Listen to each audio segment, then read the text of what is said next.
Shadi, that we're ready? Yeah. I know it was awesome. Thank you so much. Yeah, it was amazing. Yeah. Two people are watching. I have my dad. I don't think so.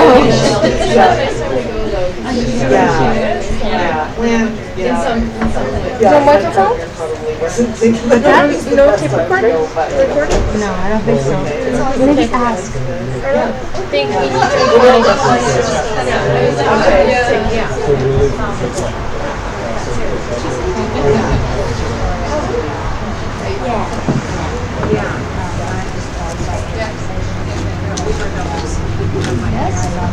Yes? I said, should we record it? And she said, yeah. But I don't know if she made you stream record it. Well, let's try. Floriana's Maroke.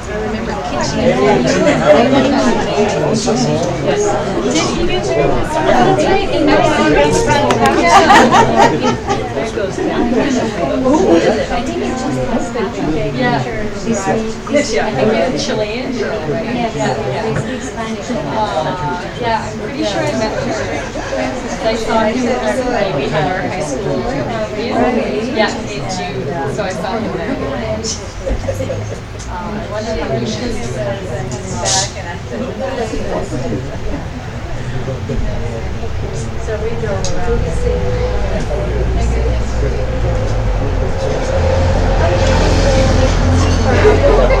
I took 2 seats and we can hear both of them at the same time.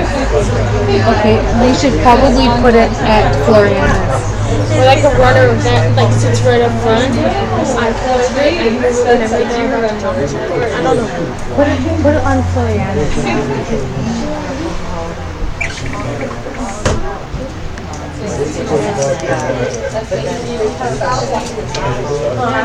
Alright, so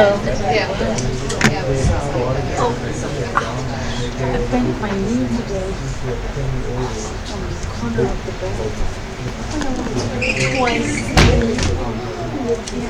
She's so smart.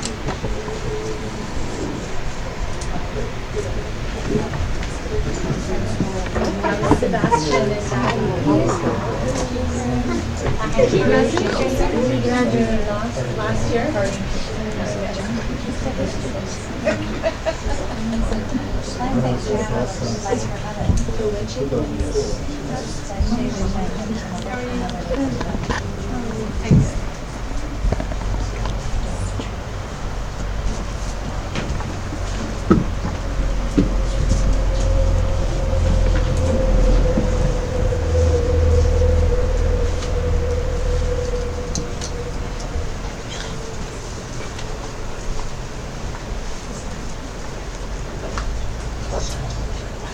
So I'm passing around the questions that we will be asking Floriana. Thank you so much. And so just take one and pass the bowl on. Kind of get your hand in there and dig around a little bit so you get a nice mix. I think the front row got mixed. Joni, could you pass it back to the front row, please? Because I think they got, yeah. So for those who don't know what a Maroke is, first of all, let me say thank you everyone for coming out to celebrate with Floriana today, all her years of hard work. This is really a celebration, not just an exam. She's worked for years on her ACI courses and her other courses. She's been a teacher. She has been a board member. This place that we're sitting in right now would not exist if it was not for Floriana, all her hard work and her devotion. So we're really here to celebrate all of that with her and graduate her from the I guess you would call it the bachelor's degree of Tibetan Buddhism as Geshe Michael has transmitted it to us. It's a wonderful structured program that really takes you through the 5 great books of Buddhism plus the Lam Rim and gives, in a Western framework, a really great education on Buddhist teaching. So Floriana has done all of those courses, she's completed them, she's done all the exams, handed those all in, achieved good marks on all of them. I'm guessing with Floriana they were probably 100% for every single one. If you know Floriana, I think you would agree with that. And today is her final exam. So we're going to ask her questions. I have the answers, just in case I don't know. And sometimes I might ask a bonus question or two. We'll see. So, yeah. You feeling like you're ready to go, Floriana? Sure. Okay. Does everybody have a question? Who would love to do the first? I think we'll ask Floriana's husband to ask the first question. Okay. This is the one we practiced. The secrets are coming out. What evidence do we have that the Buddha is unerring? The way he describes our suffering life. Oh, sorry. So you have to tell me the question number so I can check the Question answer. 26. Sorry? 26? 26, okay. So how do we know the Buddha is unerring is the question. 20. Given the way he describes our suffering life, it's very, very real, very much in line with what our suffering. He's described it very well, so therefore we know that he's unerring because he describes it just the way it is. Very suffering life. Okay. Is that because that description, I know what you're saying about it being accurate. Is it because he's telling us something that we don't normally hear? Is that part of Yes, it? yes. Mm-hmm. We normally don't hear those kinds of descriptions, and this is right on. Right on. We Okay. can relate to all the suffering he describes. Okay. All right. Great.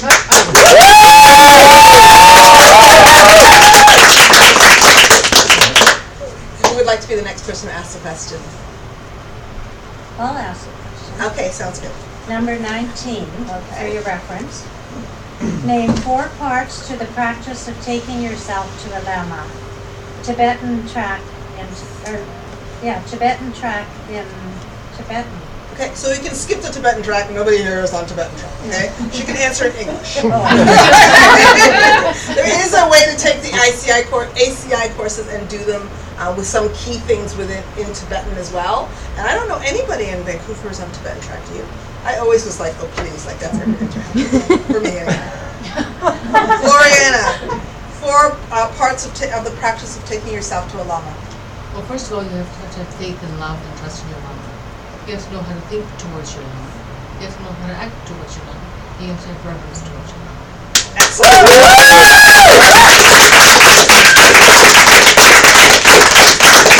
So for bonus points, why? This is the fun part. You never know what's going to be asked. Why do you take yourself to your mom? In your opinion, Floriana, why would somebody go through these steps? Because at some point you realize you can't do it alone. It's impossible to progress spiritually without a teacher. You can't get it from a book. You can't get it from an audio. You can't get it from just reading about it. You have to have a teacher. And that I'm convinced of that. I feel like I have a teacher. And I know how much better it is with a teacher. Right. Okay, thank you. That's great. Next question. Okay, Number 42. 42. Okay, good. We're on. Give at least 2 actual examples of the 4 objects listed in the previous question. Oh. We have to do number 41. Okay, all right. Recurring question. It is. So let's do number 41. So the question is, give the name of the state of mind following the direct perception of emptiness at the path of seeing. And then the 4 objects understood at that point. This is Jaicho Geshe, known as Absolute Wisdom. So you are aware of the 4 Arya truths at that time. The first one being that life is suffering. The second one being that there's a reason for that suffering, dependent origination. The third one is that there's an end to the path, and there's a way of ending the path. Right. So the third one is that there's an end of suffering. Yes, right? yes. And there's a path to that end as well. Okay, awesome. So the question that Tibor asked then is to give 2 actual examples of the 4 objects listed in the previous questions. So in other words, the first one was, for the first time one perfectly understands that all of life is suffering, right? So give us one example of that particular. So at that point, you know that the Dharma is true, and you know how many lifetimes are left before you have to go. It's usually 7. Okay, so how do you know, what do you see in your subsequent wisdom? What happens, you come down from the direct perception of emptiness, and you're able to do what to people's minds? For 20 minutes or so, you can read other people's minds. And so you can see that they're causing their own suffering. Yes. Right? Yeah, okay, so that's the first one. Okay, good. And then the second one is that you perfectly understand that the suffering comes from, its own causes, right? The suffering is caused. So you see that people are suffering, and you see that suffering is caused is the second part of it. So what is it that you see in your direct perception of emptiness that has you seeing that suffering is caused? What's the experience you have that So has you realize for the first time that you've never had a correct perception. For 24/7, all the time, everything you see is illusion. Right. So until you have a direct perception, you are seeing what your karma forces are seeing. Right, okay.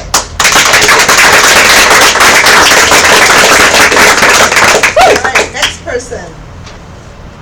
I'll go. Okay. Question 52. Sorry, I have tough time reading. Name and describe briefly the 6 kinds of suffering that we must undergo. 6 kinds of suffering. Yeah. Okay, the first one is that everything is impermanent. Things come, good karma runs out, your friends become your enemies, your enemies become your friends. It's just impermanent. Yeah. Okay. The second one is that after a high, there's a low. So it's a cycle of highs and lows. You realize that when you die, the only thing that can help you is what the Dharma can do. You realize that, let me see.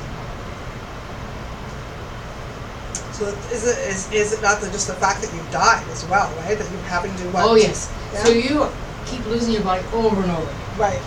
And you keep creating negative karma, which drives you into samsara over and over. And over and over again, okay? Right? And Just got one more. I knew this before I got here.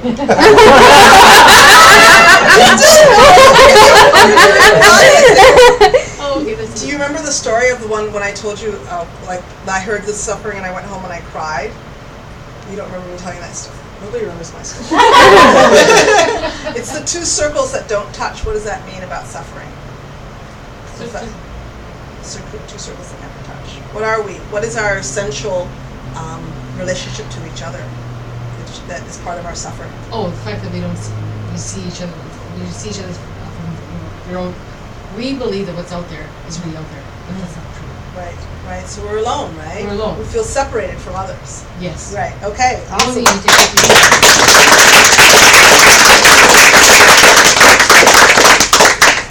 Okay. Who's next? Somebody else would like to answer. Okay, please, John. 95. Why do we have to learn to distinguish between literal and figurative? Why do we have to learn to interpret what the Buddha said in order to find out what he really meant? Wow, you're getting all the good ones. I know. Well, there's 3 turnings of the wheel, and he said what seemed contradictory things at those times. But he was saying what could be understood at that time by the people hearing it. So we need to understand what he meant, who he told it to, and why. So we need to know what's figurative and what's literal. Excellent. This is true of all religions, right? When was the religious leader speaking figuratively in order to make a particular point? And when was he speaking literally, or she was speaking literally? Do we have any female leaders? Was she speaking figuratively in order to actually educate in a particular subject, right? So when the Buddha said, go kill your parents, did he mean to actually go and shoot your parents, right? Clearly he was speaking figuratively about detaching yourself from the beliefs. So when in the school of Buddhism that this is bonus points, in the school of Buddhism that we particularly follow, when is he speaking literally? How do you always know? What subject is he talking about that tells you that he's speaking literally? He's talking about emptiness. When he's talking about emptiness, that's right. Principle within Buddhism, right? All right, cool. Why you look like you're dying to ask a question? Because it's 96. Oh, okay. Tsongkhapa points out that if what the Buddha said must be divided into what he said was figurative and what he said was literal, then the Buddha's own statements about when he was being figurative and when he was being literal cannot necessarily be taken literally. Rather, we must, in the end, rely on what is logical and makes sense to us. So describe the 3 logical tests recommended by Lord Buddha and state the source for them. The source is the essence of eloquence. Differentiate a commentary differentiating the difference between literal and figurative. And there's 3 tests. The first one is it's a test like gold. You're trying to determine what's accurate and accurate from your own direct perception. You actually see it. Right. The second one is cutting the gold. You are able to determine the accuracy from your own deductive accurate perceptions. Understand. Yes. Right. And the third one is the authoritative source, the touchstone. If it was written by someone that you believe is authoritative, then you can. Okay, excellent.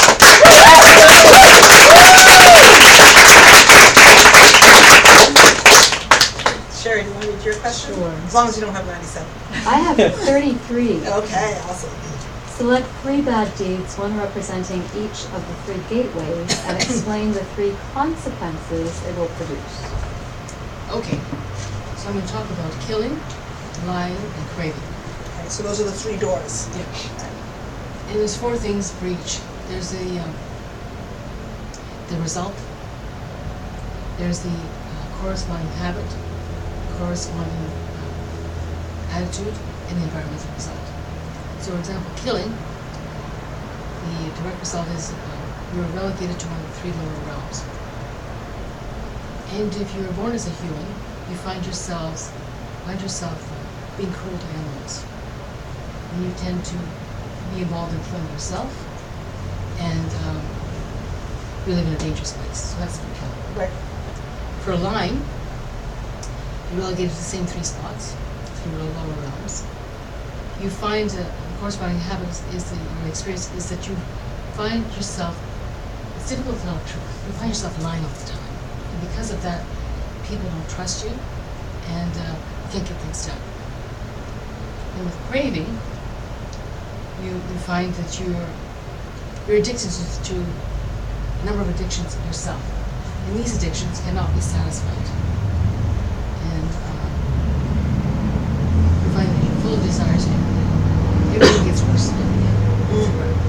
What's the environment like? Everything gets worse and worse. Where's the whole environment? Yeah. Okay, all right, great.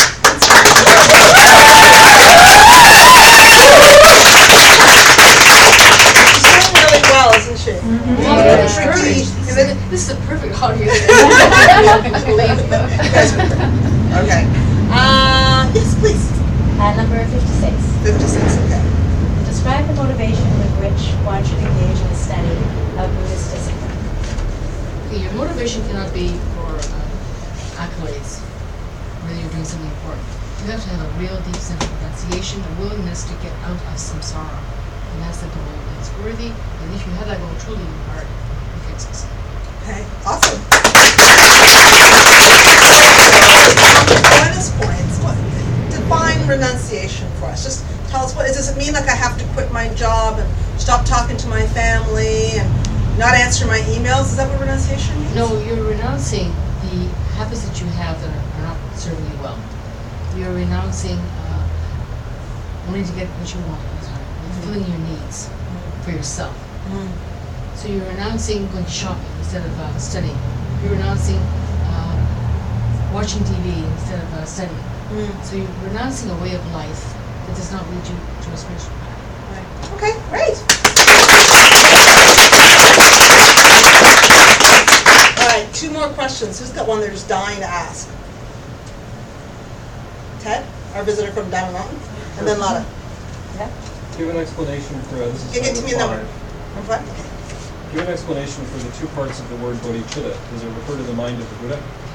So bodhicitta is bodhi meaning enlightened, chitta means mind. It's not it's the essence body of the Buddha. which means it's something that we can achieve because our mind is blank by nature.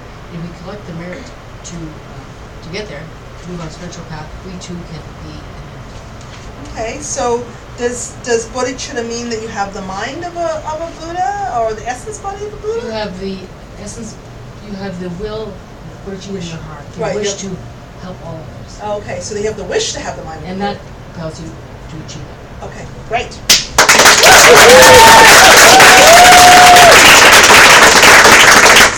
Lada? 86. What do we call the process of going down in levels through the parts and the parts of the parts and so on as a method to establish that things are actually empty? It's called deconstructing an object.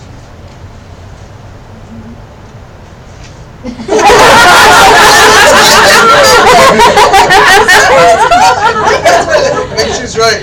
Yes, it is deconstructing an object. It says here, like sort of for a full explanation, when we look for self-existence, raw data, that is the object that we project onto, we don't find anything, right? So we're just, there's no what are we saying? That there's no what base? No base to it, right? No They base to keep it. going down and down and down That's right. infinitely, right? Yes. Okay, all right, great, thank you.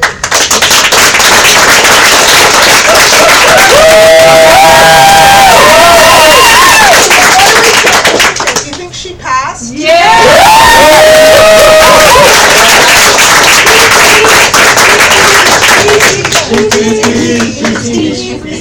So Floriana is going to honor us with her first teaching as a Maroke. So I'll have you know, I cut the speech down by one single speech page, because I knew it could not be more than 15 minutes, and this is under 15 minutes. So as you know, it's going to be on time. Sense of my hand Okay. up in there. So I was ruthless in my editing. I said, let's cut, not needed, not needed. So this is the essence of what I want to say. First of all, my name is Floriana, and I'm teaching classes on meditation here for 3 years. What I've learned and what I wish to share tonight, I attribute totally to Geshe Michael, who learned from his teacher Ken Rinpoche, who learned from His Holiness Dalai Lama, and Lama Christie, who studied with Geshe Michael. Now, Geshe Michael and Lama Christie are my Lama's teachers. And my Lamas are Lama Yuan and Lama Roger. And they're now living, they're living on Gabriola Island. They set up at the Diamond Retreat Center. They're doing their 3-year retreat now. And I wouldn't be here without them, for sure. Also want to thank all my teachers, past and present, and all my fellow practitioners. I've learned from each of you. I've learned from the students in all my classes. I've learned in conversations with all of you that I've had, because we learn and we teach at the same time if we have the intention to do so. So it's a constant learning and teaching exchange. So I thank you all for being here from the bottom of my heart. And I also thank you for being here and showing support. And that's really important to me. Thank you. So the teaching tonight is called Emptiness, the Ultimate Refuge, using our watcher self as it relates to all aspects of our lives, development of good heart, and guru devotion. Our karma camp is on 24/7. I see some of my students here smiling because we went through this over and over again. And it's on while we're asleep or awake. We are the star, producer, and director of our own movie. What we see does not existing self-existently, because it depends on who's looking. It's all our projection. And we're encouraged to watch our own movies by using our watcher self. What's the difference between being a conscious watcher and just thinking thoughts and immediately reacting? Let's test this out. Close your eyes. Imagine you in this room. Now imagine you watching you in this room. I'll repeat once more. Imagine you in this room. Now imagine you watching you in this room.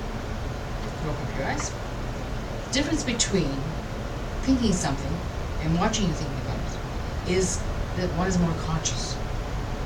And this, our ability to engage our watcher self as often as possible during the day determines our success in our spiritual life. The more you can watch your own movie, consciously and aware, rather than being in the black hole of what's going on. Because when you're going to spiral downwards in depression, in addictions, in craving something, in worrying about your son or your daughter, in wanting to change things. So you're in the movie, you're not watching the movie. So the more you can watch your movie, it seems like it's simple, but it's not simple. It's really hard to do, but it's essential. So watching your own movie is the ultimate refuge of emptiness. So the world is not happening to you, you're happening to it. What you see comes from us, not at us. Now this is really, really hard to get. Some of us have, all of us, probably everyone in this room, had something horrific. Or if it hasn't happened, it will happen. I guarantee it. And at that moment, you just wonder, what's going on?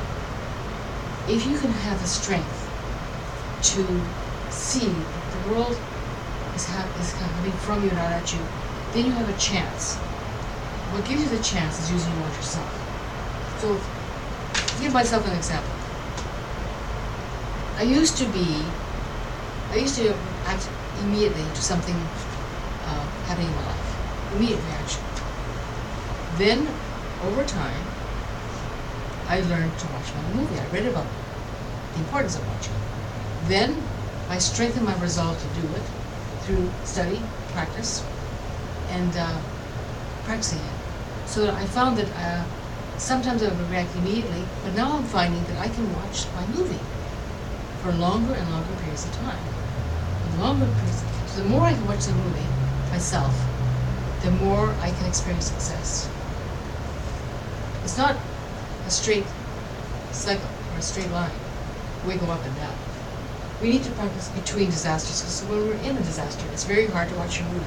You just want to turn the movie off. So when you are between disasters, and you can study, you can learn, you can meditate, then you hone your skills by watching.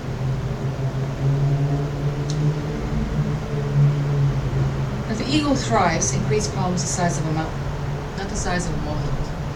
Most egos do not like molehills, they want mountains. We create our own problems.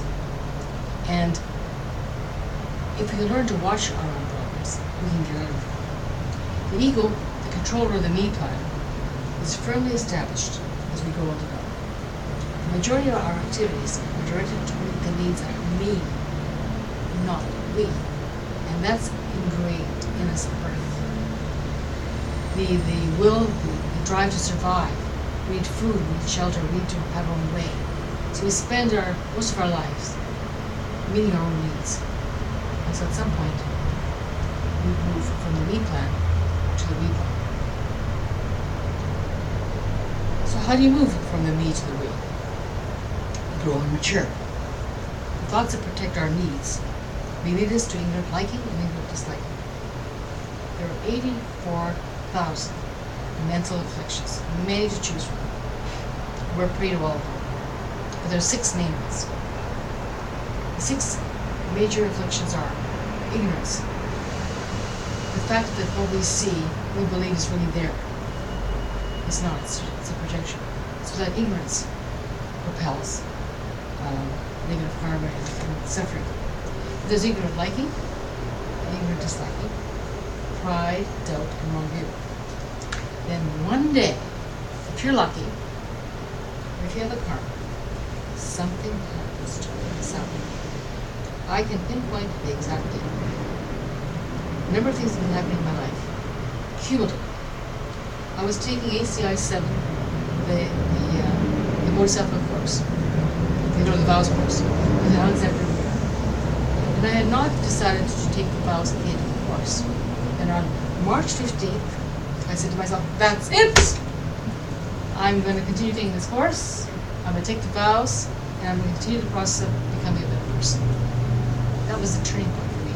I've had enough of samsara. I want that.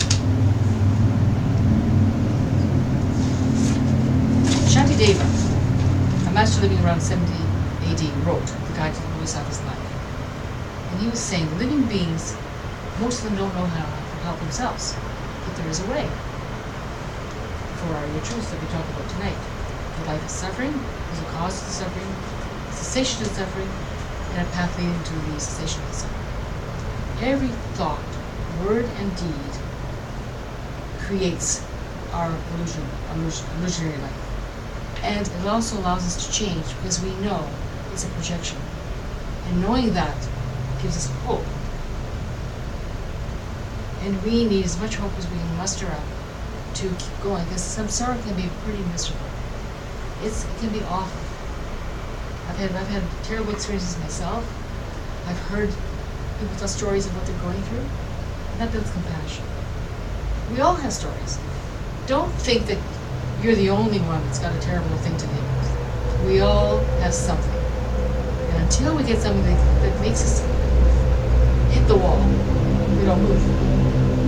So we should be happy that something happens in our lives that motivates us to change. Otherwise, we could merely go about shopping every day, going on vacations, watching good movies, being entertained, and all that stuff. So we have to have some kind of a shock. So then we have a chance to change this because we're not fixed. Keeping our karma cam on in a conscious way gives us time to think and feel, allowing us to choose our reaction rather than automatically reacting. Sometimes we're too busy. And somebody yells, immediately yell back. Somebody's angry, immediately be angry with them again, immediately. But we can increase the reaction time between stimulus and response. And that is how impulse is our ultimate refuge, using our larger self. We can stop the spark, igniting the fire. Watch the process. So I was able, at first I would immediately react. One day I came home from work. I just went around turning everything off. Turn off the TV, turn off the radio, stop the kids from reading. I needed silence. So you go from that kind of state where you're just in a whirlpool of activity to be able to carve out time for yourself by increasing the reaction time. And it comes with practice. It's difficult because we hone self-interested patterns over time. And these are self-perpetuating patterns of illusion called fractal repeat patterns in psychology. We do them over and over again until we break them. We fail over and over again to meet the needs of others, meeting our own needs instead. We need to practice between disasters. What fractals are dominating you? Are they serving you well for spirituality or not? We can dream and meditate one's goals into reality and understand the events as refined as we go along, until one day our reality becomes a paradise. One can use a happiness barometer to measure the highs and lows. Basically, are we generally, over time, getting happier and happier? I mean, there's always ups and downs, but can you say you're generally happier today than you were a month ago, 2 years ago? And if you can say that you are happier, your path is working. Emptiness is not with refuge, especially important in the development of the heart. By having the wish to help others reach enlightenment. This is known as bodhicitta. The key to the upward spiral in becoming a better person. We're given choices all day long. By engaging our watcher self, we can take positive steps to meet the needs of others before meeting them. Cherishing ourselves instead of cherishing others is the worst demon. Shantideva would describe it as holding a burning coal in the hand. It's burning a hole in your hand, but you can't let go. We need to find our tendency to take care of ourselves and ignore others. We need to take notice of the people around us and give them what they need before they even ask for it. Finally, at some point in our spiritual path, realize that it's impossible to progress without the events of the teacher. So this becomes a priority. We create our own teacher just like we create everything else. the more faith, love, and trust we have in our teachers, and the more we serve them, the faster we move on the path. Because they're our projection too. And that's the basis of Buddha devotion. Once again, we can check our watch yourself and use it to see how we're doing. We can ask our lamas for a blessing to help us understand what we're studying, what we're going through, and then we find that things get better. They really do. I remember hearing a story with a student in Dhamma. He had heard that you need to really have a firm belief in your lamas. So he decided to plop his lamas on top of his head and keep on his head all day long as a guidance for all his activities. So when he would go through a doorway, he would duck his head, he'd bend his head down so the lamas would fall off. So seriously, the more we make them real for us, the more we ask for their help, the more help we get. So we engage in the watch yourself to make wise decisions for others. We attempt to integrate the courses in our lives. We test the concepts in our living lab with real people and real events. We eventually realize that lasting happiness comes from serving others, not ourselves. Moving forward, our eyes wide open to reach our goals. The special verse from a teaching that you may come across in your path, it summarizes where we're going, and where we are and where we're going. This is one of my favorite parts of this special teaching. So take this child's mind of mine, exhausted by projections, and let it rest in a quiet forest home, the thing that words cannot express. Geshe Michael speaks of the essence of the path in his book called The Diamond Cutter. And on page 52, he points out, which I think is the theme of the whole book. Can we be like the lotus? Can we swallow pain, confusion of life, and thrive on it, and use it to become one of those rare jewels of the world, a truly compassionate person? His Holy Dalai Lama said, "My religion is kindness." Geshe Michael says, "It's all about how willing we are to help others." Now I have here a little quote from Milarepa, one of the great yogis of Tibet who lived 1052 to 1035. He wrote a song on the six perfections, a foundation practice in Buddhism. So, for generosity, nothing to do other than to stop fixating on self. For morality, nothing to do other than stop being dishonest. For patience, nothing to do other than not fear what is not really true. For effort, nothing to do other than practice continuously. For meditative stability, nothing to do other than rest in presence. For wisdom, nothing to do other than know directly how things are. I have a little story to share with you from our principal days. And Joan here is here, who used to be a principal as well. We're both retired, so she'll relate to the story. So it happened in Ottawa, and I used to go on yard duty because if you go on yard duty with the teachers that are on yard duty, you get a sense of how the school is running, what the kids are thinking and doing. So I was out on a cold, cold day in Ottawa, and little girls, about age 7, love to walk with us. So I was holding the hand of this little 7-year-old. And she was holding the hand of another 7-year-old. So we're a little group of us all walking around the playground. And I said to her, "Oh, it's really, actually, I should have told you today, thought. I'm doing the punchline before. Sorry. Okay. The inside recess is not preferred by teachers because that means they have to stay inside and supervise their students. So they don't want an inside recess. Okay? That's the storyline. But it's cold. It's colder in Ottawa than it is here. Believe me. And you send the kids out in the cold because you don't want inside recesses. So here I am walking along on the playground, and the 7-year-old says to me, I said, "It's a really, really cold day. I wish the bell would ring." She looks up at me. "Why don't you ring the bell? You're the principal." So I echoed her question and encourage you to step up to the plate and teach and help others reach enlightenment. in any way that you can, from conversations in a coffee shop to teaching formal courses. Last night, I got an email from Sherry Kajawara, who's our spiritual director. She was sharing an excerpt from Geshe Michael from the second retreat teachings called The 4 Steps of the Karmic Path.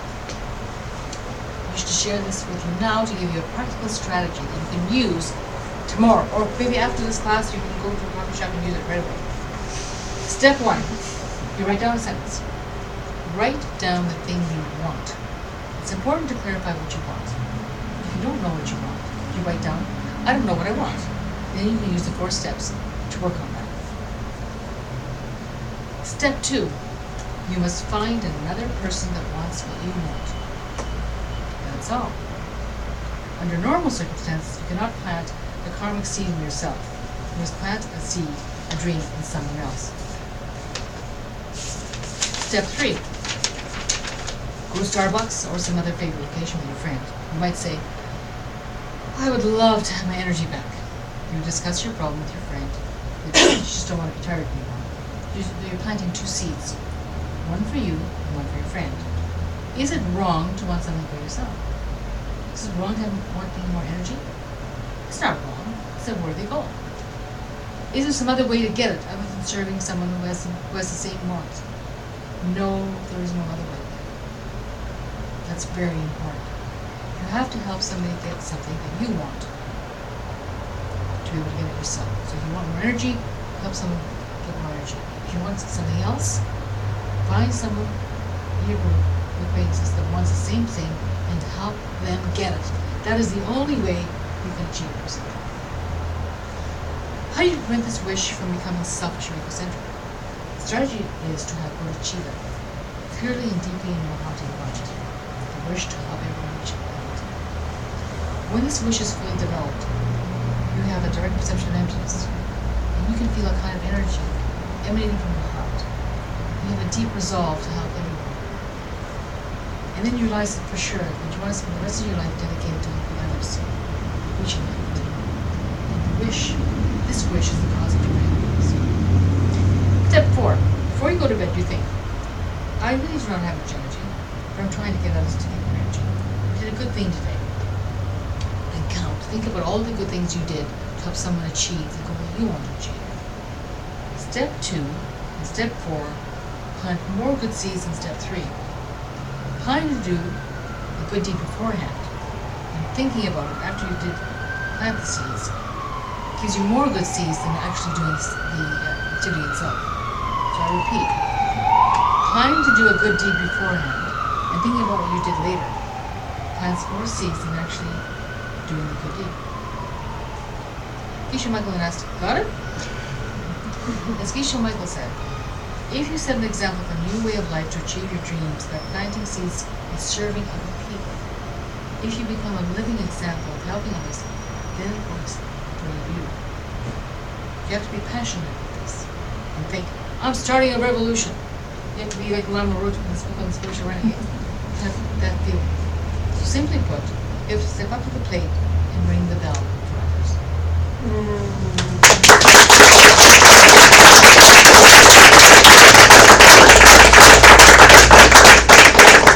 Thank you very much, Floriana. It was a lovely teaching. We'll do our best to start ringing bells. I also wanted to present this to you. This is a diamond that we, as your community, have purchased for you as recognition of completion of your work. So, take this.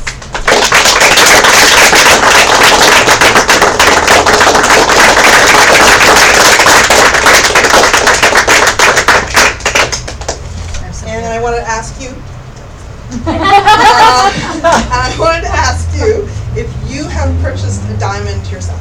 Yes, I have.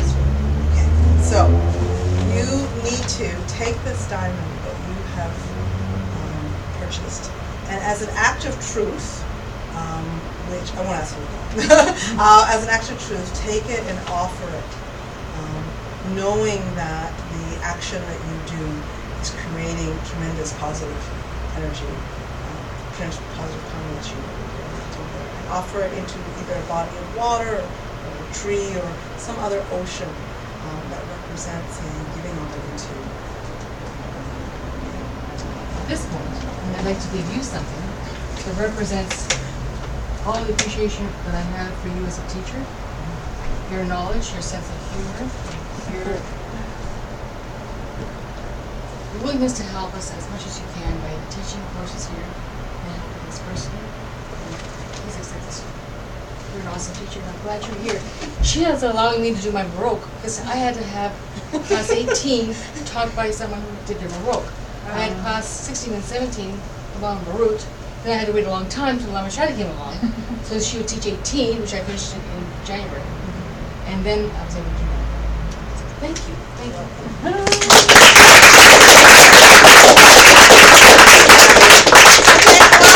I think that's been awesome. A great celebration. Thank you for coming out tonight. I think there's some yummy food that is at the back there that Dee Dee and friends have put together. Could you please return the questions to the question bowl for our next Maroke? Actually, I don't know if people know, but we've got a few Marokes this year. We've gone from kind of me being the only person in Vancouver that has Maroke. We're going to have 7 people Maroke this year. Sherry started us off as the first Maroke in Canada. Now our lovely Floriana. And who's next? Who's going to commit to doing their Maroke? Yay! Can't say now. Yeah. Now? Yeah. Make a commitment in front of all these people when you're going to do your Maroke. Oh my lord. Just give me the approximate weeks. Options? Options. Give me some options. You can do it on any Tuesday you like. At about the same time in the same location. You pick when, which Okay. week you want to do that All in. right. What month are we in? We're just beginning August. Do you want to do it in September? How about October? October? Yeah. Okay, so a Tuesday in October. A Tuesday near the end of October. Near the end of It's getting later and later and later. Christine has something to say about that. I don't know. You can't do your Maroke while your sister's away. Yeah, and you can't That's do it true. without, I'll be away that month too. Okay, all right. So we're talking November, we're talking September. November. Okay, how about the middle of November? Middle of November. Is everybody going to be here? That's perfect. Okay, middle of November. We'll Yes. pick an exact date. Okay. And it'll be the middle of November 2012. Is all? Yeah.